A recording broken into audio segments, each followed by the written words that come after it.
Hello and welcome to this special live episode of Out of Office, the podcast in which I ask global newsmakers questions they typically don't get asked when they're in the office. I'm your host, Malika Kapur, and I am truly delighted to introduce my guest for today. He is the former CEO of Starbucks, the current chairman emeritus, and a longtime champion of equality. So please join me in giving Howard Schultz a very warm welcome. Howard, it's great to see you. Well, thank you so much. Great to see you. And you and I have a long history, and it's great to be with you. Thank you so much for joining me on this podcast. And just a quick reminder to the audience, this is an interactive session, so do use the chat box and send in your questions, and I'll do my best to incorporate as many of your questions as I can. So, Howard, it's been an intense year. We've had the pandemic, deeply divided politics in the United States, a real reckoning on race. And we just saw the terrible tragedy unfold in Atlanta as well. What does the United States of America need to do to heal? Well, I think your question is so timely given the tragic, heinous act that we once again, unfortunately, have witnessed in America in terms of violence and people being discriminated against and, in this case, murdered. Unfortunately, it seems like we take a few steps forward and then we are once again reminded of the fragile nature of our society and the unfortunate divide that exists. America is going through a tremendous level of transformation as a result of both the pandemic and certainly what we've seen this year in terms of race relations. We have a long way to go. And I think what has happened in Atlanta has unfortunately reminded us that the fragile nature of our society needs a great deal of healing, of kindness, of compassion, and empathy. And there's no place for this in America, and no place for this around the world. Now, Howard, I'm not going to ask you whether you will consider a presidential run in the future, because I know you're not going to give me a yes or no answer. But I will ask you this. What draws you to a future and to a life devoted to public service? Well, I think for me, I'm literally living proof of the American dream, having grown up in public housing where the government federally subsidized the way I grew up. And I learned firsthand that your station in life does not define who you would be and where you can go. As a result of the blessings that I've had and the situation that has given me the resources, I've wanted to devote my life at Starbucks to building a different kind of company, first and foremost, that would not only drive shareholder value and profit, but most importantly, create value for our employees. That's why we created comprehensive health insurance, equity in the form of stock options, free college tuition, and now mental health for our employees. We did that to recognize that in order to build a different kind of company, there has to be equality, not only for shareholder value, but for the employees and our customers and the people that we're serving. Once I've left Starbucks, I've now devoted my life with my wife to our family foundation and doing everything we can to fight for equality, fight for inclusion, and I think, unfortunately, raise a level of awareness about the things that are the underbelly of the problem in America. I'll give you one example that is not being spoken about enough.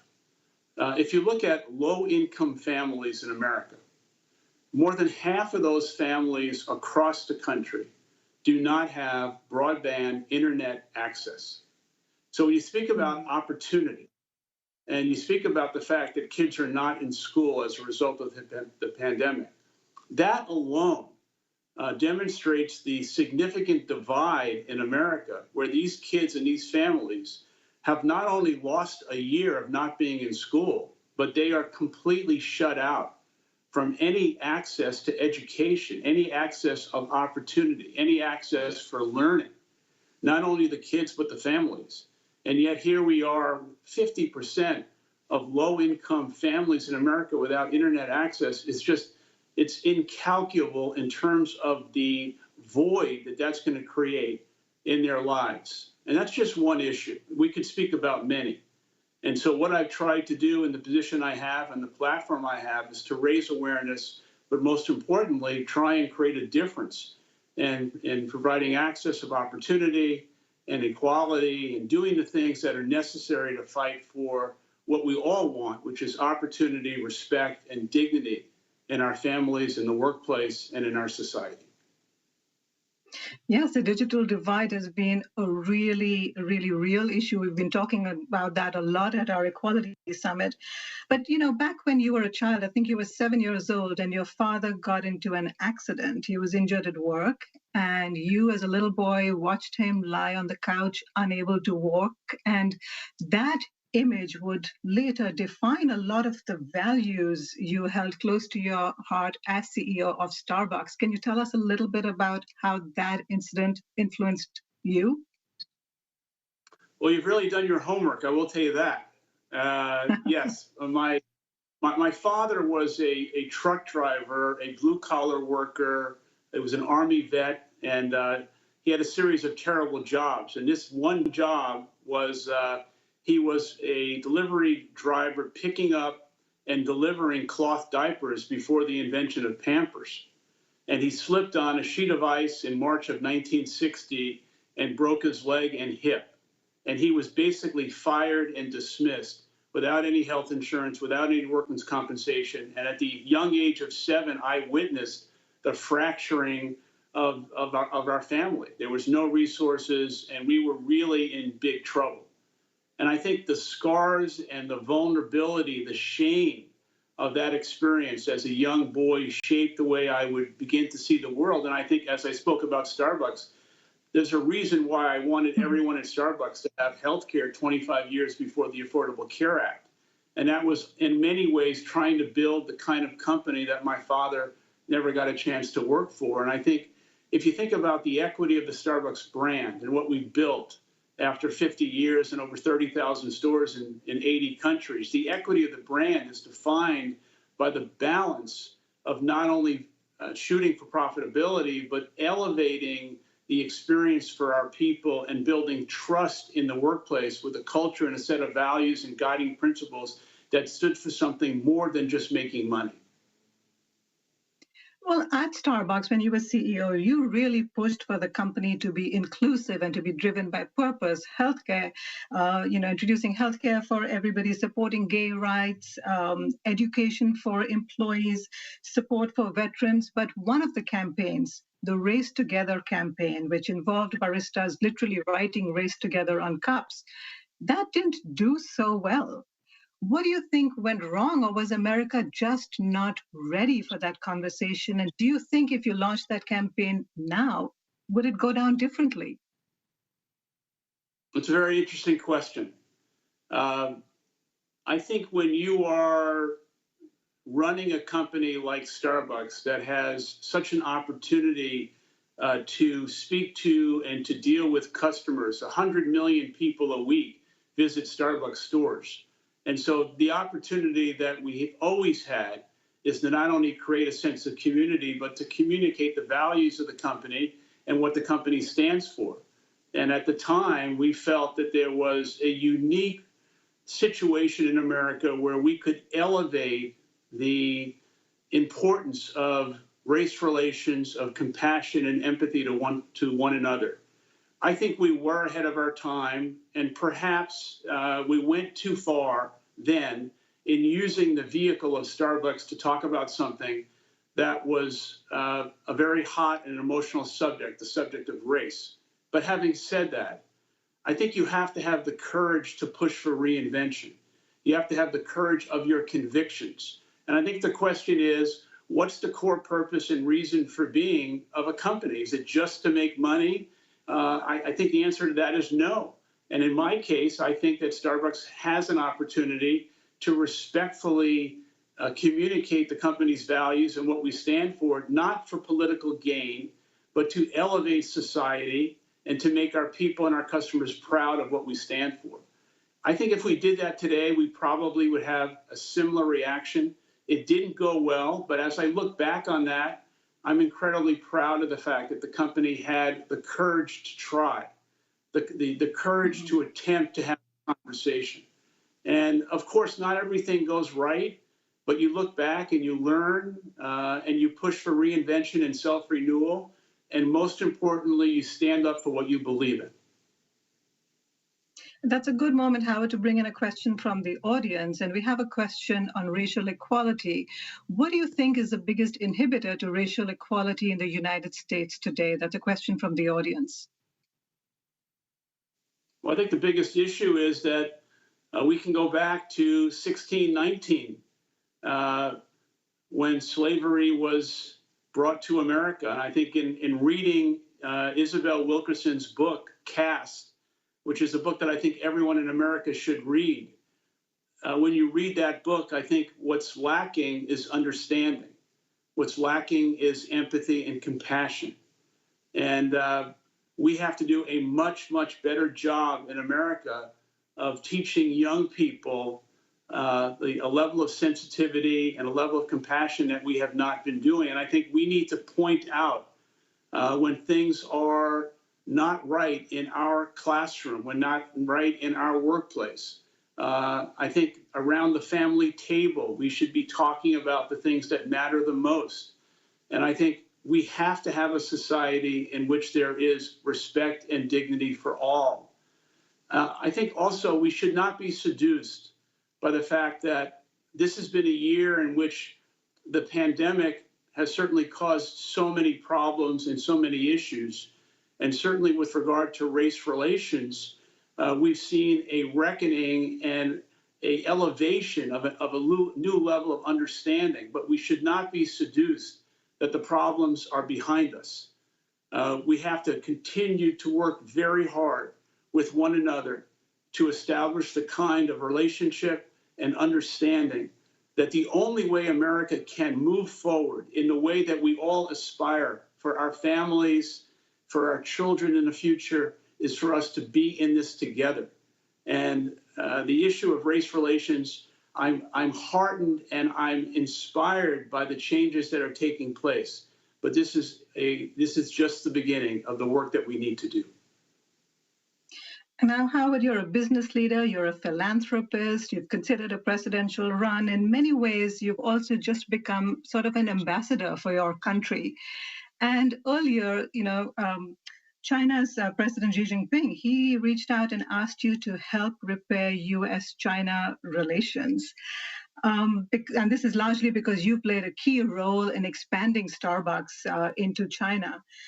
But I'm curious, given China's crackdown on democracy in Hong Kong, its treatment of the Uyghur population in China, how do you reconcile those human rights issues with the values you hold close to you as a person and the values that Starbucks believes in? There's a lot to unpack in that question. So let me try and be very thoughtful in trying to answer that the best way I can. I've been going to China now for over 20 years, and probably during that time as an executive of an American company have been to China more than or as much as anyone sitting in a CEO seat running an American company. I have great respect for the Chinese people and the relationship that we have built as a company there.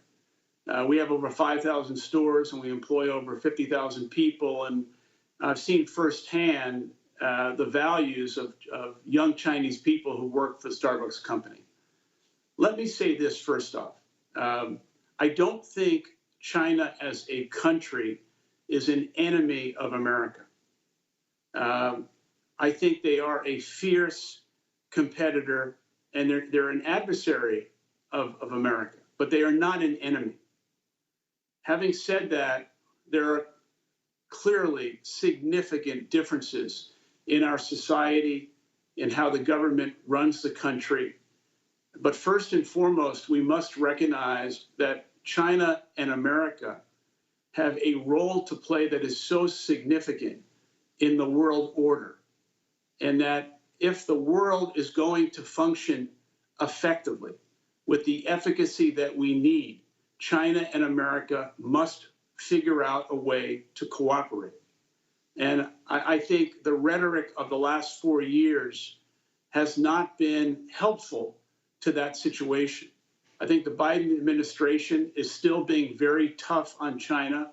They are building allies in our ability to convince the Chinese government to understand that the issues around human relationships, the issues around piracy, the issues around currency, all the issues that we feel are inconsistent with American democracy needs to be addressed.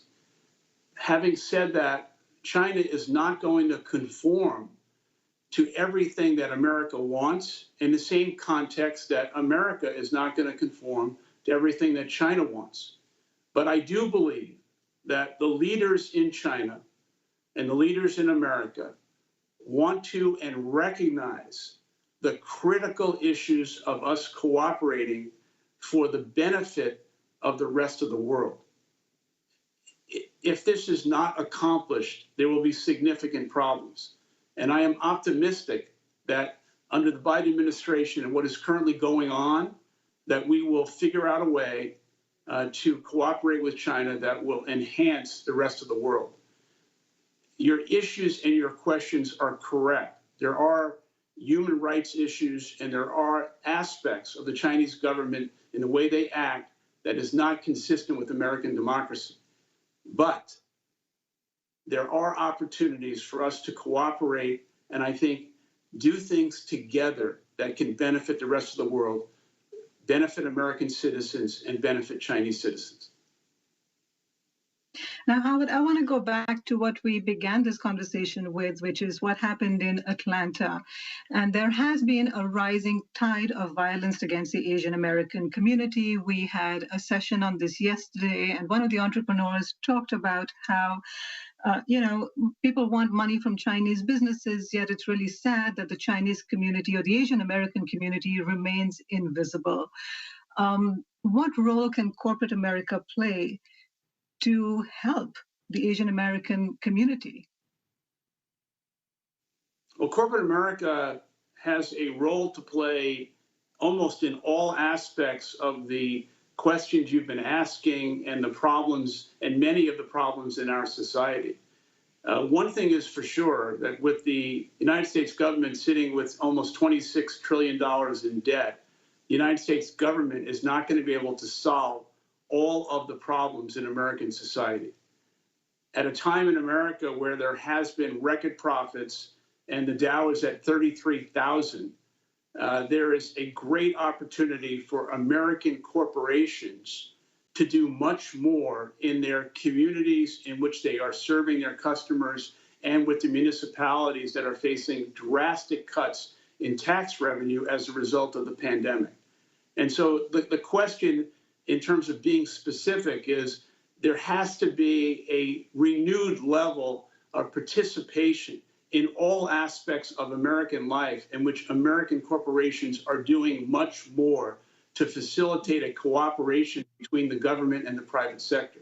With regard to the Asian American issue, I mean, every company in America today, if I was sitting in the seat at Starbucks, I would have had a company-wide meeting yesterday with every employee at Starbucks, and I would have raised the issue of the fact that this is completely unacceptable, that we as a company have a responsibility to speak out against any kind of violence, any kind of discrimination, and certainly discrimination in which any Asian American has been murdered just because they are Asian. And I would have lifted that conversation up in the company, and I think that should be going on in every company in America, and every CEO and every business owner should be responsible and held accountable for communicating that to their employees. I think when I heard the sheriff, or I forget what his position, basically say that the person who has been accused of the murder, of doing the murder, said, "I just had a bad day," and he had a press conference basically providing that person a license for that heinous act, is not only unacceptable, but once again gives license to the kind of things that are unacceptable in America. Howard, I want to turn our attention to another very important issue that someone in the audience has brought up, and that's mental health. And the question is, you left Starbucks because of exhaustion. What is your advice for other CEOs and leaders who are facing burnout in their jobs or heightened anxiety due to the pandemic? Yeah. Well, first off, I did not leave Starbucks because of exhaustion. I left Starbucks because after almost 40 years, I thought it was best that Kevin Johnson and the next group of leaders took over the company. But your question is such an important question. As an example, at Starbucks this past year, we have created a partnership with a company called Lyra Health, Lyra, to provide mental health benefits to every employee who wants that opportunity. I think there is another pandemic in America as a result of the coronavirus, and that is isolation, loneliness, and that isolation has produced a tremendous amount of depression. And I think we need to recognize as a society that mental health is not something that you should be embarrassed about, and mental health is something that should be elevated, and everyone in America should recognize that we all need an opportunity, if we desire it, for that kind of service and that kind of benefit. And I would encourage every company in America to look at their health benefits, not only in terms of physical health, but mental health as well. I also think there should be no one that should be embarrassed by raising your hand and saying, I need help. And clearly, the evidence is so obvious that people who seek out help and the resources of mental health professionals provide an opportunity to not only get healthier, but provide an opportunity in the workplace and for their family and so on. How have you been doing during the pandemic? I know you've had some surgeries last year. How are you?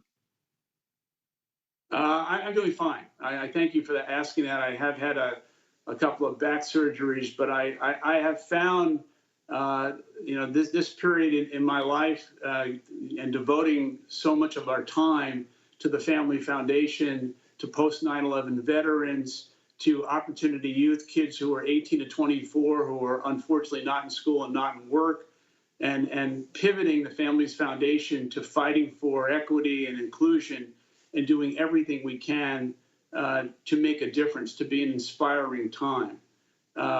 I said something earlier about not being seduced by the fact that there's been a great level of self-awareness in the country about race, but we also shouldn't be seduced that once the country is vaccinated, that all of a sudden the world is going to be back the way we once were.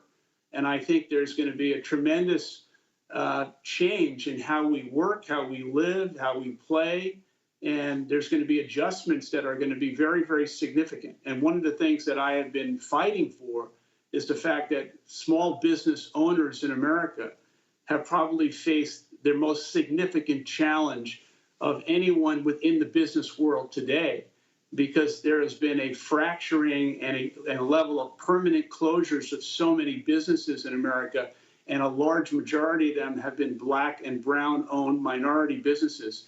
And those businesses have really suffered because they have not had the resources.